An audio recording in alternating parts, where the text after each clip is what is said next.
Hey everybody, welcome back to Top of the Hill Sportstalk with Daniel Hill. I want to thank you guys for liking and supporting my first video. I hope to do this every single week. Please give me all of your comments, your feedback, whether it's negative or positive. I encourage everybody to weigh in. I want to talk about what you guys want me to talk about. This is basically just a place for me to dump out my purse and vent about my sports opinions and emotions. So I'll just jump right into it. I want to talk about the NFL draft coming up in a few weeks.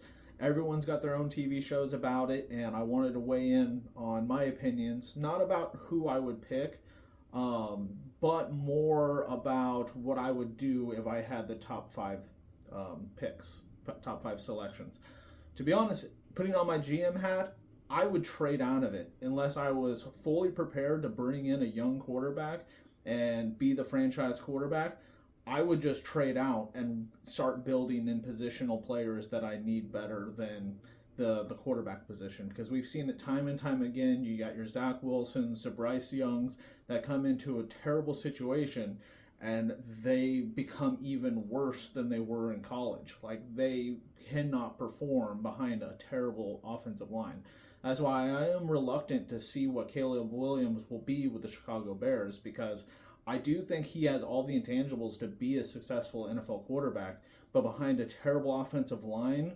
And I know that they're trying to do better when it comes to giving him weapons, but I just don't see that being a successful remedy or a successful formula for the Chicago Bears. I just don't. And also, I wanted to talk about how in the NFL draft, I would trust more of the players who have more years under their belt against tougher competition. You got your Bo Nix and your Michael Penix, who are here in the Pac-12, and they're getting a lot of crap because they're older quarterbacks, and a lot of the GMs want to draft young. That is kind of confusing to me, because why would you want a 20-year-old or a 22-year-old that barely has any experience, as opposed to your Brock Purdy's or, again, your Patrick Mahomes, who had more experience coming out of college and was more prepared for the NFL experience. So yeah, that's how I feel about the NFL draft. If I was the top five pick, whether I was the New England Patriots or even the Arizona Cardinals, I would trade back as far as I can and get more picks, because with that first pick or second pick, you could probably get 3 or 4 first round and a couple second round picks in the future to build your team. As a 49er fan, we traded up to get Trey Lance, who was a first year quarterback in college, and we all saw how that went. So, like I said, I would trade back. Unless I was Chicago Bears, you guys have to take Caleb Williams. So good luck with that. Next thing I want to talk about is something fun. All these cool NIL deals in the college world right now, whether it's football or baseball, basketball, it's just so awesome to see these players finally get paid above the board, and really be able to be on commercials and ads and all that kind of stuff. But I've been hearing about these cool, clever names that some companies have been doing.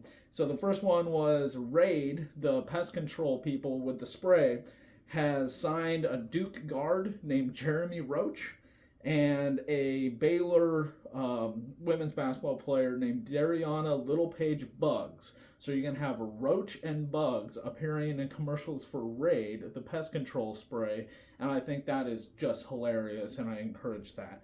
Also, the new AT&T commercial with Joel Embiid and Juju Watkins was hilarious. I love her. He's a great player. I see great things. I hope that Juju Watkins can essentially be the next Paige Buckets and Caitlin Clark. I hope that this renaissance that we're seeing in women's basketball will continue on. I personally went to the game here at the Moda Center, USC and UConn, and that was an amazing experience. I want to go to every single one that I can from now on. Women's basketball is a lot of fun. They have great athletes, great coaches, great storylines, and they deserve our attention. We need to support them more. So go women. Another NIL deal, a couple of them that I heard about, was Dakotas Crawford. He's a wide receiver from Nebraska. He signed with a heating and cooling company out of, actually I'm not sure where they're from, but he signed with a heating and cooling company called SOS Heating and Cooling. So he's going to be doing commercials with them, which is just hilarious. The coldest Crawford. And before he left for the NFL, Bijan Robinson, he actually got his own mustard named Bijan Mustardson Dijon Mustard. So again, these are just a few examples. If you guys want to look into those NIL deals that these kids are getting, it's amazing that they're getting paid for their services. They deserve every single penny of it. We need to realize that they provide a service that we all take advantage of. We all watch football, whether it's college football or the NFL. If you're a huge NFL fan, those players come from somewhere, and they have a hard time in college sometimes. A lot of people will say, free college, with the scholarships. Those scholarships pay for the classes and the books. Usually they won't pay for room and board and food and those types of things. I personally know a few NFL and college players that while they were going to school, they were basically surviving on top ramen and then going out and playing Michigan the next week. So we need to support our athletes the way that they support our emotional needs when we're watching their games. So again, support the NIL. I think it's a great thing. And the more and more we have these cool commercials and these cool names going to cool ads, I think that's just more entertaining for all of us, and it helps out everybody. The next thing I want to talk about is the Major League Baseball. Like, we had opening day a few weeks ago, and I'm actually trying to get more back into baseball. You can see my terrible Crooked Fanatics Mariner t-shirt here. Don't buy anything from Fanatics, by the way. You can see how my logo is off-centered, and also there's a weird discolored line. Yeah, so don't buy from Fanatics. They're a terrible, terrible company. But it's awesome that MLB is coming back. I think the new rules in place are exciting. I'm sure everyone heard about Shohei Ohtani's gambling issues, so I'm curious to see where that goes. But the A's are moving to Sacramento in preparation for their possible move to Las Vegas.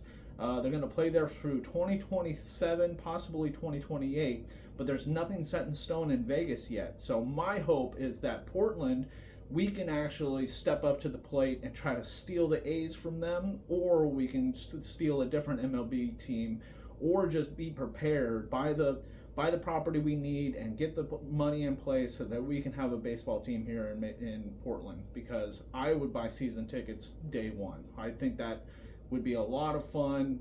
We have amazing springs and summers and falls. It'd be a great area.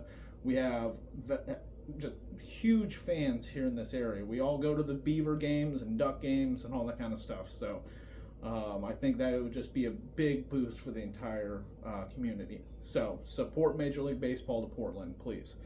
Another thing about baseball I wanted to touch on was the fact that Cy Young, the award for best pitcher in baseball, is named after just a terrible, terrible racist person. And on top of that, he was one of the first pitchers to throw overhand. Because back in the day, Major League Baseball, they used to throw underhand. So how good of a pitcher were you if you were probably only throwing maybe 80 miles per hour and you were one of the first pitchers to throw overhand to people who were, the same color as you? So my vote is to change that award name to Nolan Ryan Award. I think that would just be awesome, because Nolan Ryan, in my opinion, is a way better pitcher than Cy Young probably ever was. And Nolan Ryan was great for the game of baseball, and he was a lot of fun to watch. And I haven't heard about him being a racist. If you guys second guess that, please let me know, because I haven't heard anything. So anyways, thank you guys for listening to me again. I hope that you guys are enjoying this stupid rant that I've been putting out there. Like I said, it's just basically for my own